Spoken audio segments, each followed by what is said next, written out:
Jangan lupa subrek sama tombol ring. Assalamualaikum warahmatullahi wabarakatuh.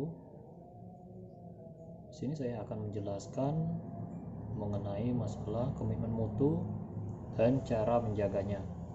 Apa saja yang menjadi kualitas indikatornya, serta nilai-nilai dasar apa yang dapat dijadikan pedoman dalam menjaga komitmen mutu itu sendiri.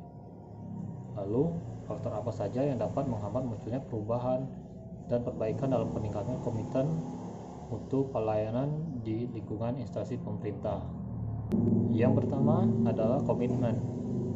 Komitmen itu sendiri adalah individu atau kelompok yang berjanji dan melakukan perbuatan atau tindakan. Sedangkan dari mutu itu sendiri merupakan standar kelayakan. Lalu, komitmen mutu itu sendiri merupakan pembuktian kepada masyarakat tentang pelayanan yang diberikan dengan tujuan kepuasan masyarakat atas pelayanan itu sendiri.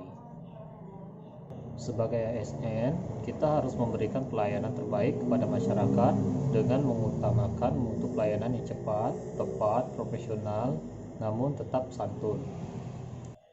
Setiap aparatur mesti memiliki sense of quality dan semangat belajar tinggi, sehingga menimbulkan keberanian berpikir alternatif, berani bertanya, dan bahkan berbeda pendapat demi untuk kebaikan dan kemajuan bangsa dan negara dalam menghadapi globalisasi.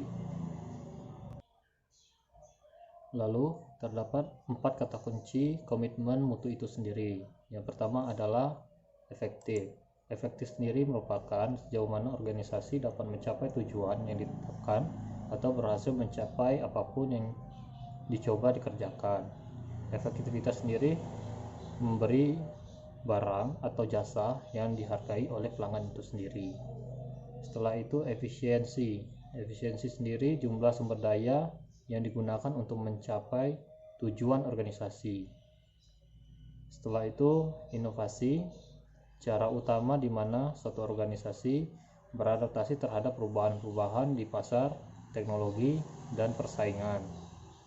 Dan yang terakhir adalah mutu, apapun yang menjadi kebutuhan dan keinginan konsumen, nihil catat, kesempurnaan, dan kesesuaian terhadap persyaratan, kesesuaian terhadap spesifikasi.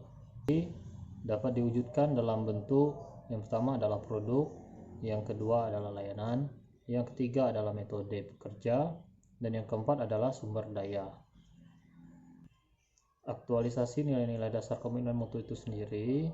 Yang pertama, orientasi kepada peraturan, cara kerja ABS rutinitas dan asal-asalan, sikap pasif, cara kerja individualis dan egosentris atau bekerja sendiri-sendiri, dan berorientasi melayani pimpinan, menjadi orientasi kepada publik, orientasi kepada mutu, bekerja secara baik dan benar, sikap dinamis, proaktif dan inovatif, cara kerja tim, kolektif, sebagai satu kesatuan proses untuk melayani masyarakat.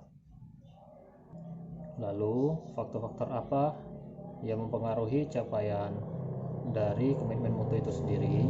Yang pertama, kita harus membuat budaya kerja menjadi lebih baik.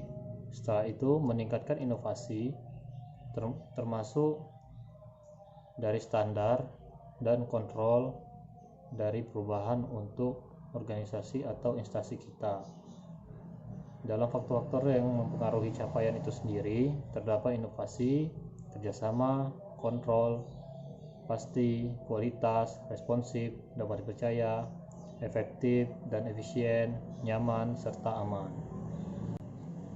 Itulah tadi merupakan penjelasan saya tentang komitmen mutu dan cara menjaganya, serta faktor apa saja yang dapat menghambat munculnya perubahan dan perbaikan. Saya rasa cukup, saya akhiri. Wassalamualaikum warahmatullahi wabarakatuh.